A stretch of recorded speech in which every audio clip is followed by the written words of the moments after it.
Hi, another set problem.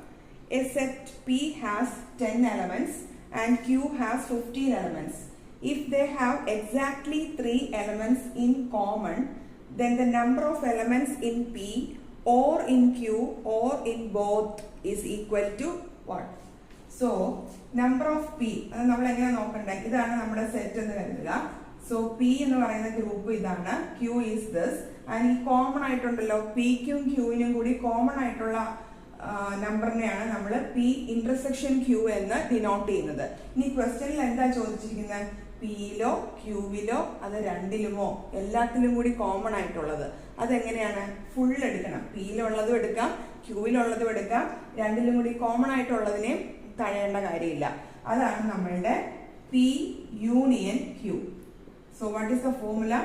Number of P union Q is number of P plus number of Q minus number of P intersection Q.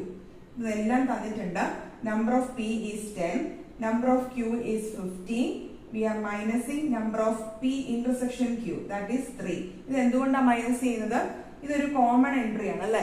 P എന്ന് പറയുന്നതിന്റെ അകത്തും Qവിന്റെ അകത്തും പറയുന്നത് നടുക്ക് വരുന്ന portion ഒരു duplicate entry ആവും നമ്മൾ അത് മൈനസ് ചെയ്തില്ല എന്നുണ്ടെങ്കിൽ അതുകൊണ്ടാണ് we are deducting that 3.